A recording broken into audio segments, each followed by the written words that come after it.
I've been helping business leaders and started to see a pattern. Leaders being put into a new role, having been promoted, and often struggling trying to adapt to that new position. Why? Because they're using previous tactics and mindsets that worked with their old position. My name's Joe Whitty. I'm an executive coach with Velocity Advisory Group. I'm going to introduce you to the leader ladder, which tackles the complex topic of adapting to new leadership roles.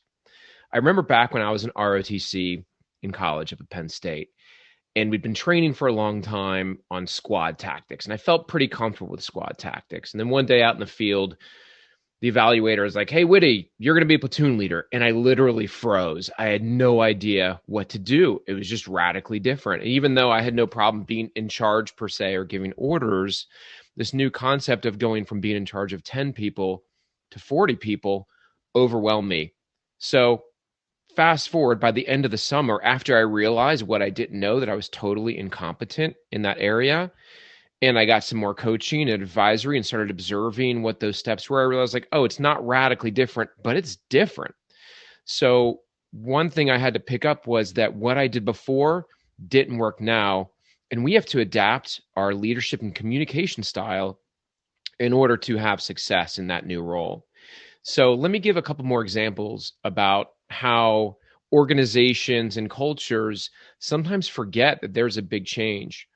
Imagine that there's a brilliant neurosurgeon and he or she is great at surgery. And now all of a sudden they're put in charge of their whole department of doctors and nurses and administration.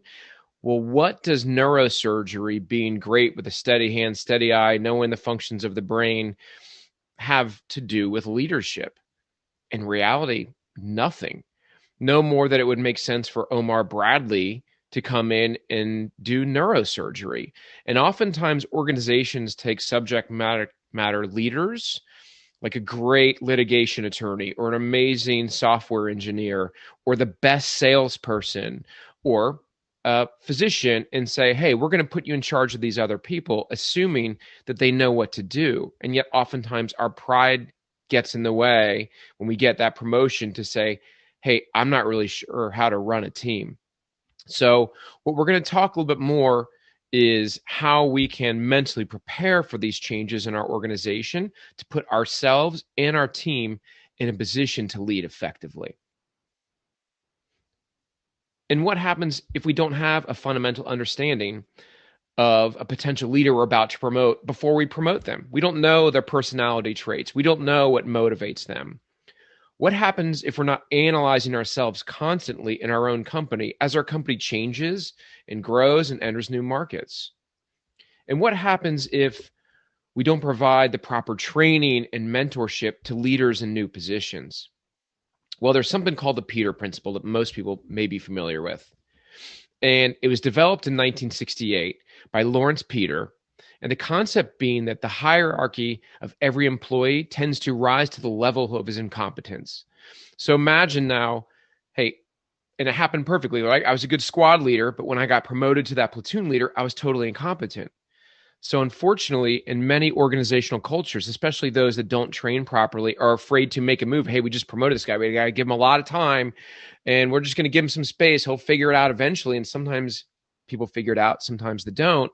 But now you have everybody, or a lot of people, who've been promoted to roles that they're not really comfortable with until either they leave or get fired or the company ultimately collapses.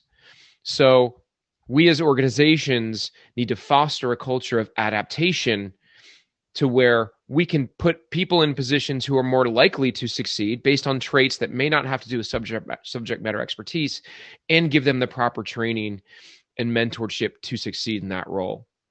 So how can we do this? What are some of those key attributes that we can give our leaders? And we're going to talk about that.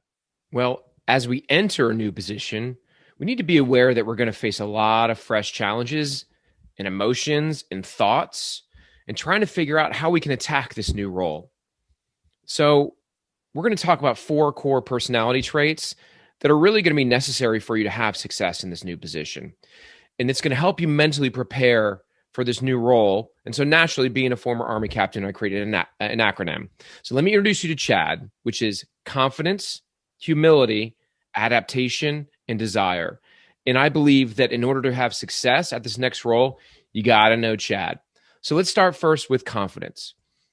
And first, we need to recognize that it's totally normal as we move into this position to get something we call the imposter syndrome. Do I belong here? Do I know what I'm doing? And I'm in a little bit of a new environment. This is unusual, whether we're going into a new organization or we've been promoted in there. Just to tell you how common it is, I had a former board member at a nonprofit, Paul Perot, who's the CEO at CSL Behring. I believe they're an $8 billion biotech firm. And he told a story where he was sharing with us after the board promoted him from president to CEO, or even before that, I think to the president, he was saying, do they know what they're doing? I'm just Paul Perot, like I'm just this guy. My dad was an Marine Corps drill sergeant, and he was bewildered that he was selected. Now, granted, he's double their revenue from $4 billion to $8 billion. He's done a phenomenal job. Has this incredible mind and a great leader in everybody's respect, but it's normal. So how do we adjust to that? One, first of all, even though we may feel sometimes in those certain periods of the day a little bit insecure, we can't exhibit that, or we can't share that with our team. We need to walk in and maintain a certain leadership presence that exhibits confidence, so they have confidence in us. And a lot of that just means sitting and listening and gathering information, so that way when we have the right information, we can be confident in our decisions. And we're going to get into some other things too that can help build that confidence. But a lot of it is being deliberate on a daily basis in our process and in our routine, and also finding those things that we're really good at during the day to help us build our confidence. Just the other day, I was feeling a little frustrated, and then I hopped on a call with somebody and it went great, and I came out feeling good. I did something I felt good about. So knowing all right, I belong here. I'm good to go. So over time, once you get in that role and you start to have success, you will build confidence. But what's key in order to build that confidence is humility. And so recognize that what we did before may not work at this level. We have to take some attributes with us, our knowledge of the industry, our knowledge of the entity and the people around us, but we're going to have to leave some others behind. And in order to do that, we're going to have to, again, ask a lot of questions. Talk to successful peers at that role and say, hey, what are you doing that has led you to be successful? What are some things I need to avoid? What are some old habits I should leave behind? Talk to predecessors who were there before. And most of all, this means being a student in your industry, self-educating along the way, and really telling ourselves that I don't know everything and I need to listen to be the best leader possible. And I've thought a lot about leadership traits, and in my opinion, humility is the most important leadership attribute. Without it, we cease to grow. The next, after the first two, is the A, adaptation. And essentially, if we don't adapt, we're going to run into some key issues, right? The world around us is constantly changing. The global economy is changing. Technology is changing. Competition changes. The people around us change. So that means in order to be a great leader, we're going to have to change. And there's usually two areas that new leaders fail to adapt. One, which is, hey, we've always done it this way. It's like nails on a chalkboard to me when I hear somebody say, well, we've always done it this way. Right? So we have to recognize that humans love comfort and familiarity, and that as a leader, we have to get comfortable being uncomfortable. And that includes constantly adapting and embracing change. Another area I've seen is when a CEO takes a really small team and they've had success, and it could be 7 or 10 people, suddenly they grow to 100 or 1,000, and they haven't adjusted their leadership style and recognize that leader ladder grew underneath them. And they're still talking to people 2, 3, 4 levels down and sharing their ideas, not realizing they're the CEO, I better do what they're doing, and not trusting their leaders or their executives to do their job, and stopped giving their vision and then letting people execute. That can cause a heck of a lot of chaos. So that means we need to change how we communicate, when we communicate, who we communicate with. And also, sometimes if we're moving up and there's executives, how do we communicate with executives? Sometimes you don't think about that. If you're a first level manager, you don't realize that suddenly you're on the spotlight for the executive team and they want to know a little bit more about what you're doing, and they're identifying what are some of your challenges in your larger department.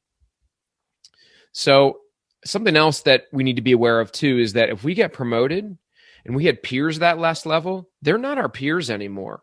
We can still be friendly, but we need to recognize that we need to mentor those people up to do the best job possible.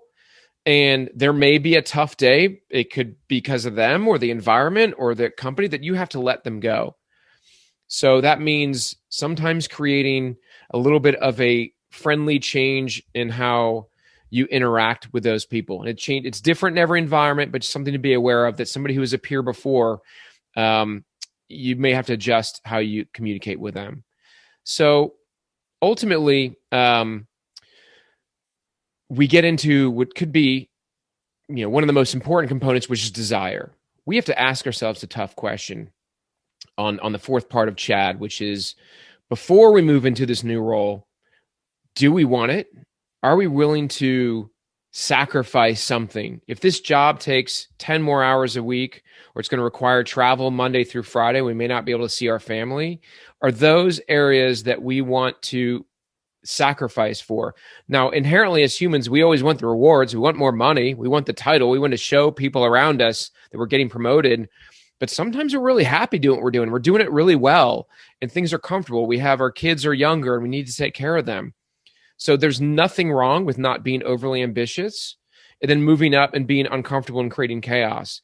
But if it's the right thing, if you want that and you have the ability to execute and the desire to grow and the ability to have an impact, go for it. We just have to ask ourselves that tough question.